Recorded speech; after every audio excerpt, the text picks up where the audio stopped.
आज इस वीडियो में हम सेकेंडरी सफिक्स को और एलैबोरेट करेंगे। कल हमने ये सीखा कि जो सेकेंडरी सफिक्स है वो फंक्शनल ग्रुप को रिप्रेजेंट करता है। आज की वीडियो में हम एसिड एनहाइड्राइड के ऊपर फोकस करेंगे। एसिड एनहाइड्राइड की हम नेमिंग किस तरह से करेंगे। देखिए, ये एक फंक्शनल ग्रुप है और एसिड एनहाइड्राइड की जो रिप्रेजेंटेशन है वो कुछ इस तरह से है। ये दोनों एल्काइल पार्ट्स हैं। एल्काइल पार्ट आर क्या है? This is alkyl part. तो एल्काइल पार्ट का मतलब है एक कार्बन भी हो सकता है या ज़्यादा कार्बन भी हो सकते हैं। तो हमने इस कैटेगरी को किस तरह से इलेबोरेट करना है वो हम आज इस वीडियो में सीखेंगे। देखिए, एसिड एनहाइड्राइड में बहुत सिंपल सा यहाँ पे हम कॉन्सेप्ट सीखेंगे। अगर आप देखें, जैसे हमारे पास कोई ये वाला कंपाउंड आ गया। अब इस कंपाउंड में आपने दो तरह से इनको डिमार्क करना है। किस तरह से? आपने ऑक्सीजन की दोनों तरफ से देखना है। अगर आप ये पोर्शन देखें और आप ये पोर्शन देखें, दोनों अलग अलग हैं। ये वाला इथ पार्ट है और ये प्रो पार्ट है। और आपने ये समझ के चलना है कि ये वाला जो पार्ट होगा, क्योंकि एसिड एनहाइड्राइड एक एसिड डेरिवेटिव है तो ये इससे बना होगा। तो जो ये प्रोप वाला पार्ट है ये बना होगा इससे। तो ये वाला हमारे पास जो एसिड है, दिस इज इथेनॉइक एसिड। ये इथेनॉइक एसिड है और ये प्रोपेनॉइक एसिड। अब ये किस तरह से आपने इनको नेमिंग में अरेंज करना है। देखिए, इथ अल्फ़ाबेटिकली आपने चेक करना है और पी आप पहले क्या लगाएंगे। जैसे इसे मैं दोबारा लिख रहा हूँ।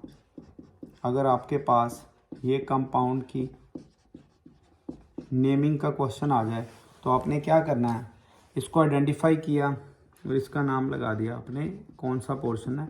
इथेनॉइक। एसिड नहीं लिखना। ये पोर्शन है प्रोपेनॉइक का, दिस इज प्रोपेनॉइक। और ये है क्या? एनहाइड्राइड। तो इस तरह से आपने ये नाम लिख लिया, इथेनॉइक, प्रोपेनॉइक, एनहाइड्राइड।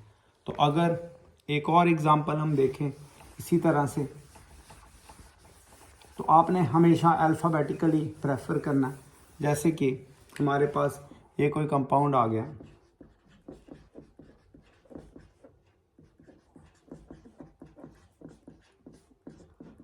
अब आपको ये वाला कंपाउंड उसका IUPAC नेम देना है। तो आप देखिए 1 2 3 4, ये हमारे पास कौन सा पोर्शन है? 4 कार्बन्स हैं तो ये क्या आएगा? This is butanoic. और ये वाला 3 कार्बन्स वाला पोर्शन, दिस इज प्रोपेनॉइक। और क्या ये फंक्शनल ग्रुप कौन सा है? प्रोपेनॉइक एनहाइड्राइड। बट क्या होगा अगर ये दोनों ग्रुप्स सिमिलर नेचर के आ जाएं? जैसे कि हम ये वाली एग्जांपल ले लें। अब देखिए, कई बच्चे इधर इसको डाई लगाते हैं। नो, आपने सिर्फ क्या करना है, ये भी इथेनॉइक ये भी इथेनॉइक, आपने क्या लिखना है? एक बार ही लिखना है इथेनॉइक एनहाइड्राइड, बस। तो इस तरह से आप इसका आंसर कर पाएंगे।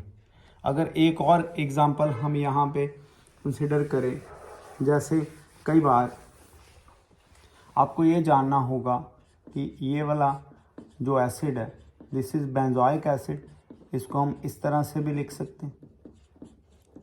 ये बेंजोइक एसिड का स्ट्रक्चर है, दिस इज़ बेंजोइक एसिड। तो अब इसका कोई क्वेश्चन आ गया आपके पास, जैसे कोई ये ऐसे अरेंजमेंट में आपके पास कोई क्वेश्चन आ गया, तो इसका IUPAC नेम किस तरह से लिखना है? ये इथेनॉइक है, ये बेंजोइक है, क्योंकि ये किससे पोर्शन आया? बेंजोइक एसिड से। तो बी पहले, दिस इज बेंजोइक, ये बेंजोइक है, बेंजोइक इथेनॉइक एनहाइड्राइड। अगर कुछ इस तरह से आ गया,